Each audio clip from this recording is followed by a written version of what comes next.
Good morning and welcome back to the reading studio. I'm Mr. LP, your read aloud specialist. This week in the reading studio, I've got books that deal with people. So we're going to deal with your teacher, you're going to deal with me, a guy named Bruce. You're also going to deal with Miz Berlin and Ready Freddy, of course. Freddy got to get to chapter 7. So, I'm so excited, but for today, let's get started with Miz Berlin. This story is called Miz Berlin Walks by Jane Yolen, illustrated by Floyd Cooper.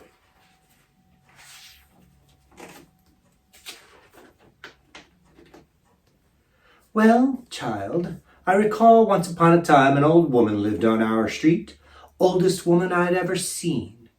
Her hair was white and fine like the fluff off a dandelion. Her skin was the color of milk agate, like some marbles. But old as she was, Miz Berlin sure could walk. Every evening just before dark, she would pass by our house, going round the long block that takes more than an hour, even if you go real fast. And Miz Berlin, she went real slow. On nice days, she wore a flowery cotton dress. On cold days, she wore a blue button coat. On rainy days, she carried a shiny black umbrella with long silver ribs. On hot days, she carried a paper fan. Ofttimes, she talked to herself or sang little songs, afraid to get too close, you see. Old lady like that, talking and singing to herself, Mama always said, a body can't be too careful. When Miz Berlin passed by, I'd watch her go all down the road in that unhurried way, talking or singing or in quiet contemplation. And then, one hot summer eve, because I had nothing else to do, my best friend Frances Bird having gone visiting kin in Roanoke, I jumped off the porch swing and ran right after Miz Berlin. I expected her to yell, "Scat!"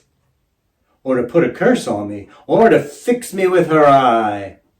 But all she did was walk on, nodding and talking to herself. She never once looked behind. Except when I got close up. She cleared her throat, and then, just as if we'd been conversing, she said, "Well, child, I recall the time it rained feathers in Newport News. I was a girl then, short and sassy, just like some I could mention. I was wading in the creek, hunting crawdaddies with Bubba, when all about us feathers began to fall. Some settled on the creek bank, and some floated in the water, like boats setting off to Norfolk or Baltimore. I felt like I was right there, on the bank, in the creek. Then we reached the corner, and she stopped to take a breath. I sighed and turned to go home. I wasn't yet allowed out of sight of our house. But off went Miz Berlin, still nodding and talking up a storm. Of course, next evening, right after supper, I waited the longest time eating an ice cream on the porch. I was fixing to ask her what happened to those feathers, because I just had to know. I had to know the way the story ended. The wind started up, brushing the treetops with a faint whist, whist. And suddenly, there she was, coming up the sidewalk, a paper fan in her hand. I slipped off the porch and followed her step for step. She seemed not to know I was there, and started that story right where she had left off. There was feathers to the right and feathers to the left, tickling my nose and falling on Bubba's head.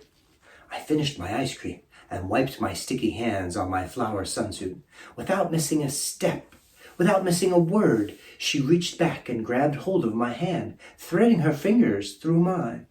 We walked side by side then, her telling more of the tale. So there I was in the creek, child. Some of those feathers, they were dove gray, and some were crow black, and some were dirty white, like seagulls after the swill. But one rained right into my hand, and it was all over gold. Just then we'd got to the block's end, and I had to go home. No time for questions, no time for end of the tale. Rules are rules, Mama says. Next evening, Without even an ice cream, I waited on the porch. Didn't dare bounce my ball, my name is, or skip rope for fear of missing her. And suddenly there she was, coming up the walk, holding her silver-ribbed umbrella high against the dark clouds. I ran up and touched her hands, and we knitted our fingers. Was it an angel feather? I asked, scarcely able to breathe. Like as not, she said, for angels are partial to Newport news. We didn't say a word more, just walked along to the block's end, both of us under that black umbrella in the pattering rain. Some stories take you that way. Most evenings after that, I'd walk with Miz Berlin side by side, step by step, waiting cot and quiet till she cleared her throat.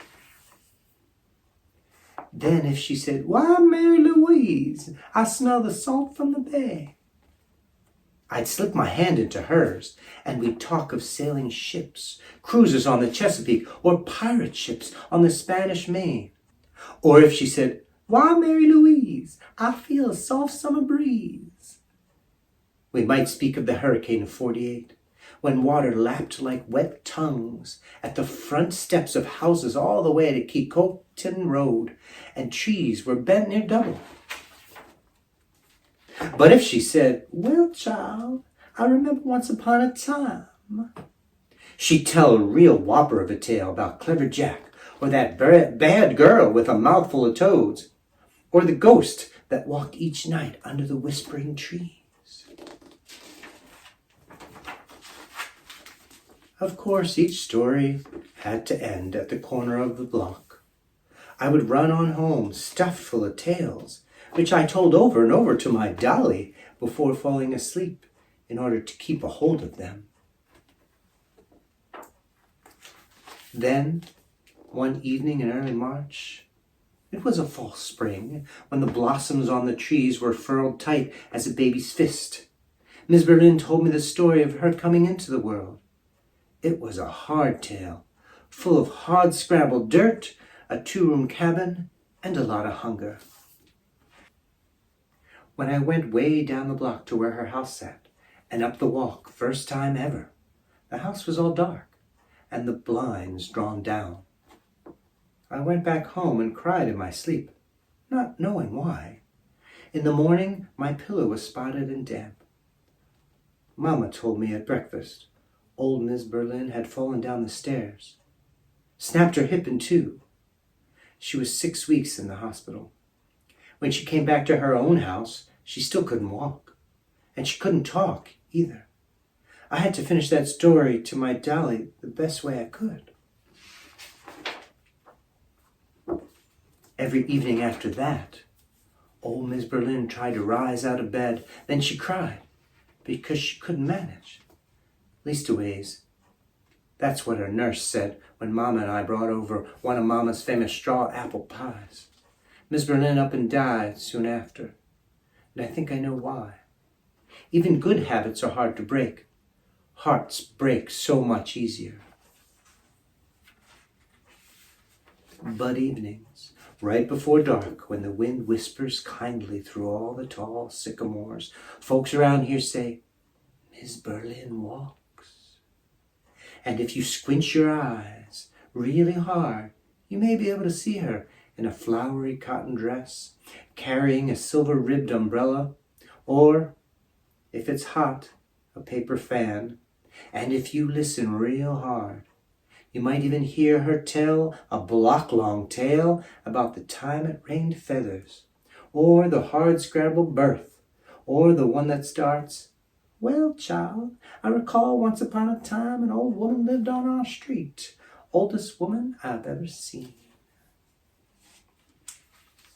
Well, that's the story of Miz Berlin Walks by Jane Yolen, illustrated by Floyd Cooper. Thanks for stopping to the reading studio. Like and subscribe. We'll see you next time.